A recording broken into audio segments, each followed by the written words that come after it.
Games made by independent developers can be hit or miss. Some of them are successful, enjoyed by many, and set standards for the industry moving forward.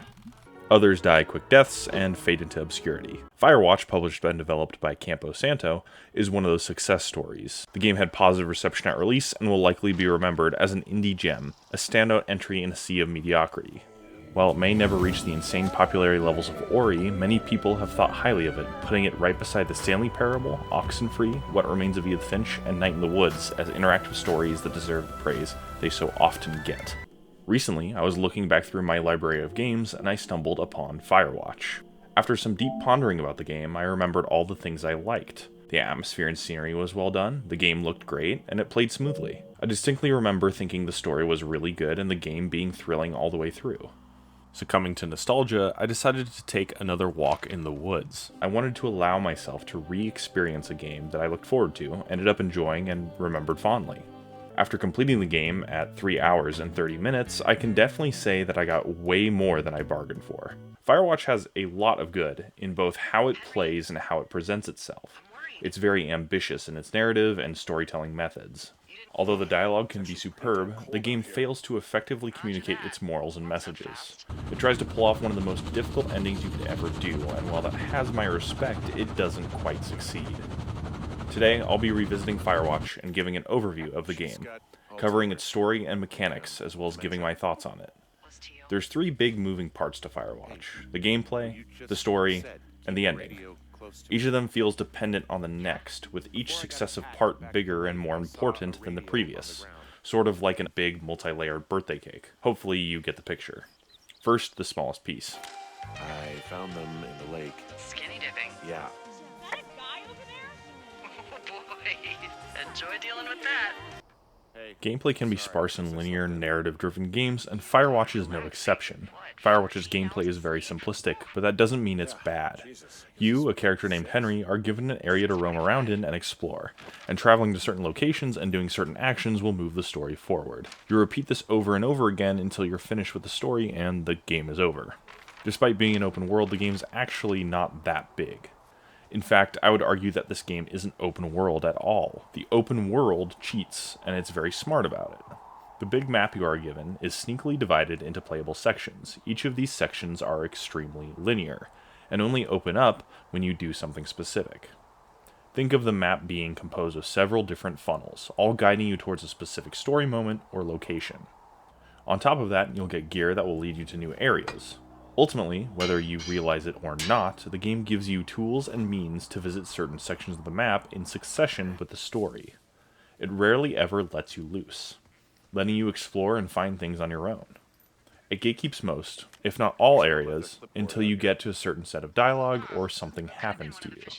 This keeps you on a straight path forward, despite the woods looming large and feeling explorable. There are strengths and weaknesses to this type of game. A major strength is that if you buy into the atmosphere and the story, it's going to capture your attention and feel big, despite being pretty small. You'll gleefully go to where the game tells you to, and you'll feel like you're making your own choices, despite being on a roller coaster. However, there is a major weakness to this game design. Non-linear exploration isn't something that's rewarded. In most open-world games, you can find side quests, secrets, or even items that give you powers or upgrades, experience, and more. Sometimes even more story is the reward. Need a Witcher? But Firewatch rarely has anything like that. The most are some cash boxes that you'll come across later anyways, because they are almost all conveniently placed right next to big story moments. There are also a few extra dialogue options that don't have any bearing on the story's outcome. I recall exploring and visiting a certain section of the map, and there was nothing to do there. I was especially puzzled because there was a massive crate and it was empty. I wanted something for my hard work of walking 50 steps in the opposite direction of the objective, but then I remembered.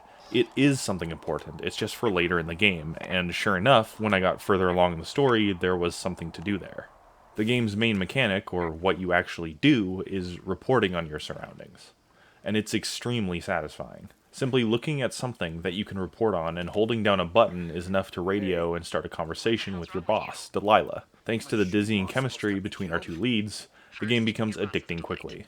You'll want to radio as much as possible to Delilah to continue building your relationship. This is the game's biggest feedback loop. Radio, experience what Delilah has to say, respond, or maybe not, it's your choice, Move on once the conversation is done, and repeat. And it works really well. It's both addicting and grows your affection for our characters. Two quick things to note before we talk about the characters and story.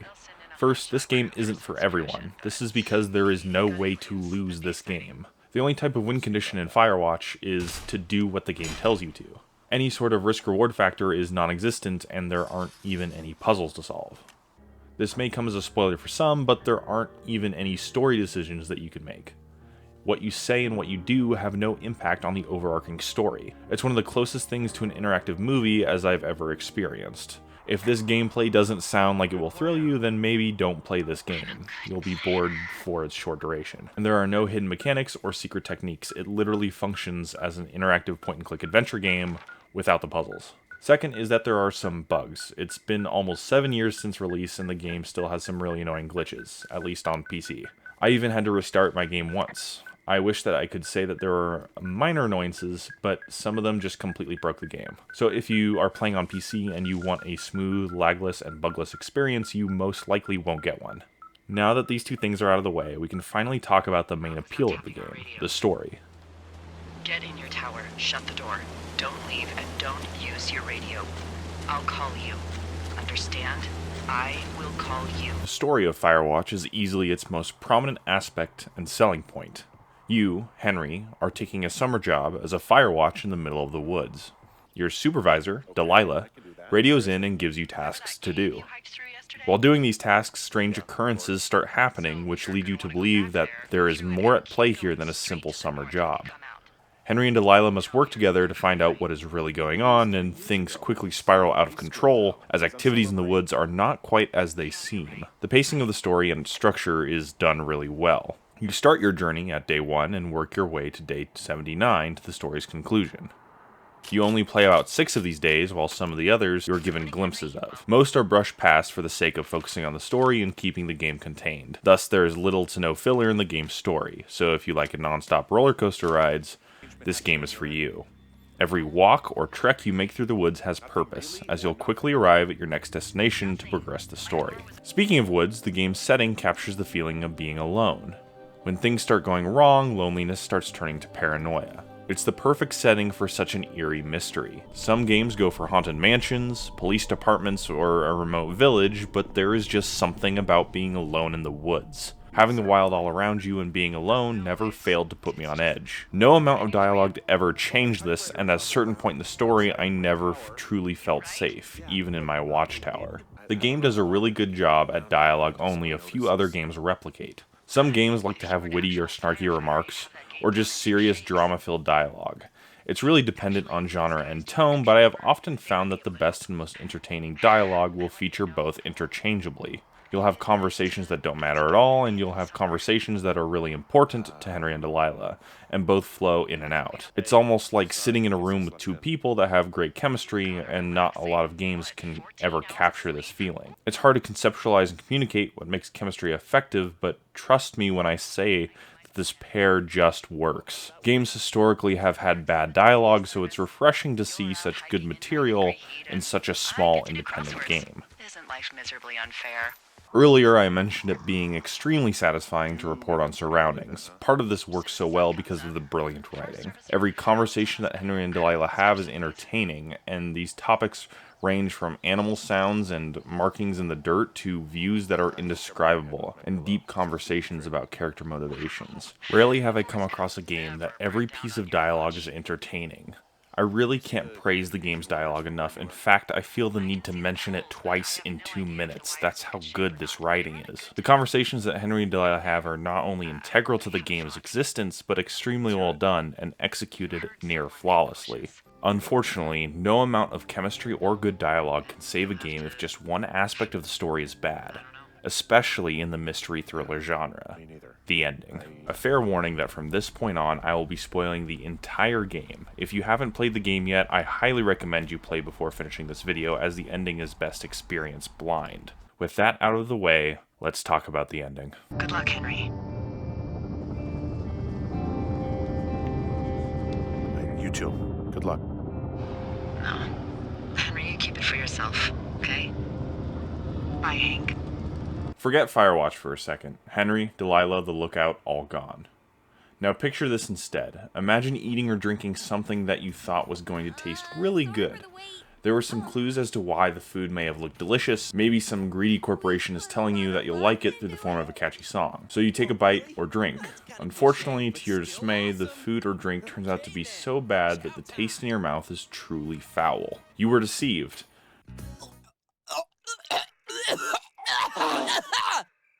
But you sort of deserve it because the entire time leading up to that moment, your best friend was telling you not to eat whatever it was you so stupidly consumed. Whether that's an all-black coffee, something with cilantro in it, or a Burger King Whopper, you convince yourself that any of these three things would be part of the holy trinity of flavor. Instead of listening to your friend, you learn your lesson in an extremely abrupt and harsh way. You'll trust your friend over seductive advertisements and never consume those things again. You tell your friend that he was right, you learn your lesson harshly, and you walk away. How do you feel about this story? I didn't like it that much either. In some ways, this is essentially the ending of Firewatch. In many other ways, it's not. It sounds like a really stupid analogy, and it is. Because, to put it harshly, this story I just made up and Firewatch's ending have the same purpose. Firewatch just has a lot more detail and setup. Just bear with me, I'll explain everything. First, to quickly recap the ending. Ned Goodwin, an old outlook that stayed behind, is the reason for the strange occurrences throughout the game. The mystery of what happened to his son, Brian Goodwin, was that he died in a climbing accident. The scientific notes that Henry and Delilah find on themselves were faked, and there were no government conspiracies. All of it was simply a ploy by Ned Goodwin, who was trying to cover up his son's death by getting Henry and Delilah to leave. He was trying to throw you off his trail and prevent Henry from discovering Brian's body. In the end, Ned's interference causes a fire to spread wildly and you have to evacuate your post. Your summer job has officially and literally gone up in flames. But most importantly, your relationship that you have been building with Delilah completely evaporates. After the truth is revealed, Delilah becomes fairly distant. At the end of the game, you're given a chance to invite her to come home with you. If you try to progress things forward with her in this way, Delilah makes a point by reminding you that you need to go back to your wife with dementia. In the end, the long yet short time you experience in the wild is ultimately just an escape from reality. Henry even says earlier in the game, "I shouldn't be here." That doesn't change the more or less you get to know Delilah. So after a bittersweet farewell, a helicopter picks you up and you leave. And that's it. The solution in front of Henry and Delilah was that there was an old grieving father who was messing with them. Plenty of small details like Delilah's overheard conversation, the two missing girls at the start of the story, and the small shack in the woods that you find are all red herrings. They set up the feeling of suspense and mystery only to have all of them be either unexplained or have nothing to do with Henry or Delilah. All these red herrings and disappointments boil the ending down to a harsh reality check for our two heroes. It's best to think of this game as an anti-thriller. Nothing is as it seems because at first it seems cool and mysterious. What it really is creating unnecessary drama and suspense out of situations that have reasonable explanations. I mentioned earlier that these types of endings are extremely difficult to pull off. Specifically, endings that flip its genre on its head. Endings that go against the standard of the industry. The thriller mystery genre is especially tough because we all want something more exciting and mysterious. It's why we're playing the game, or watching the movie, or reading the book. But that's not why Firewatch specifically fails. Plenty of games, movies, books have gone against the genre's expectations and succeeded. So why does Firewatch fail? It's because when an ending boils down to "this is harsh reality, hear it roar," two things are sorely needed to make it work: nuance and emotion. Firewatch lacks both these things. Earlier, I made a story to convey to you how disappointing Firewatch is, and Firewatch is making a story to disappoint you. My storytelling wasn't particularly good, but the story's one purpose, to be an allegory, was fulfilled. It makes the story feel cheap and blunt, which is what I felt with Firewatch. The moral is central and everything else follows or revolves around this. This isn't inherently a bad thing, and plenty of stories have endings that are centered around a specific moral. But what this focus does is create an extremely strong and disappointing feeling. After all, the entire game was designed for this very purpose. Firewatch sets a brutal trap for many of its players. Most of them will look at the ending and cry foul. They wanted a grand adventure where Henry and Delilah unravel a wonderful mystery filled with intrigue and suspense. They discover and fight the big bad, win, kiss, live happily ever after, and roll credits. But what they got was a harsh reality check. The world doesn't revolve around our two characters, and summer flings, well, are summer flings. If that doesn't satisfy you and you don't like the game because of that, then you missed the point. You're supposed to feel disappointed, and that's why people like it. Critiquing the game because the ending was disappointing only proves the game's point. Yes, I wanted there to be something exciting and for Henry and Delilah to progress their relationship, and yes, I was left disappointed when it didn't happen, but when the ash finally settled and the credits finished rolling, I wasn't upset because things didn't end like I wanted to.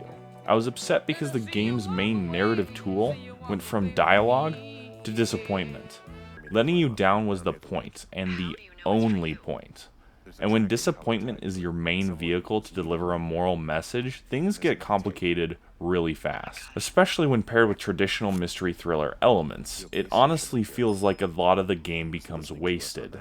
There was no additional emotional response, no profound sadness or feeling of finality. Coupled with the game building its identity around its red herrings, which are all meant to disappoint, and you have a great recipe for a controversial ending. And honestly, large parts of the ending do feel like a cop-out.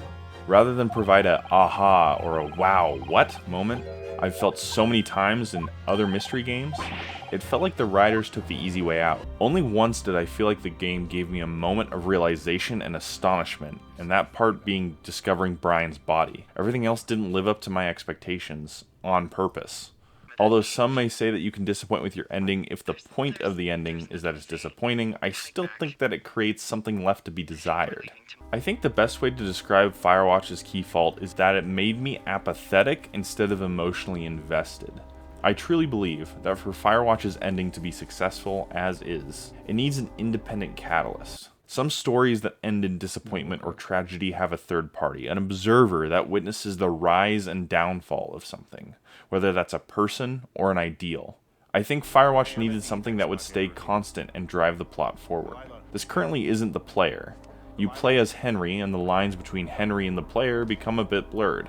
A creative solution might have been to have the player be someone else observing Henry and Delilah, but this would look like a completely different game, and they would have to change quite a bit to accommodate for it. And I must admit, there are things that the ending does well. It's a good display of brutal reality and what happens when you run away from your problems.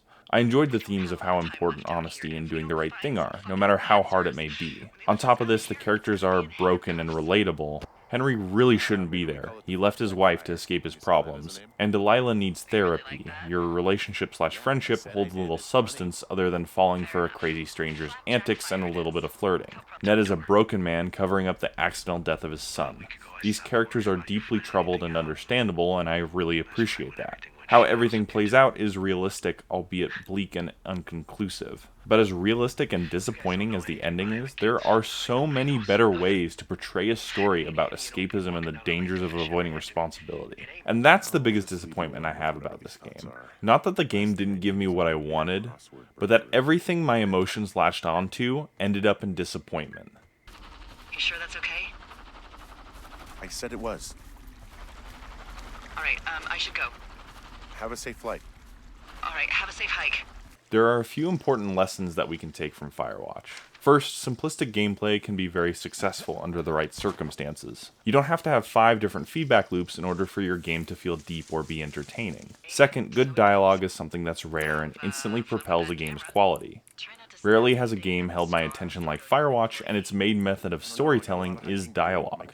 And lastly, it's extremely important to have an ending with substance. A moral or principle communicated is only as effective as its delivery, especially if you're trying to defy conventional genre expectations. While Firewatch has many unique and good aspects, the ending puts a damper on the experience. Upon my first 3 hours of replaying Firewatch, I was ready to solidify it as the suspenseful and successful story that I thought it was. And then the last 30 minutes happened. With better execution, it could have elevated Firewatch from an enjoyable yet deeply flawed game to something truly special. Instead, Firewatch amounts to nothing more than a thought experiment. An old philosophical tale about confronting the emotional damage of reality. Unfortunately for Firewatch, it's a thought experiment that doesn't make me think. Well, I'll let you get back to sleep then. Okay, Jules. Delilah seems nice. Sure. Bye, baby.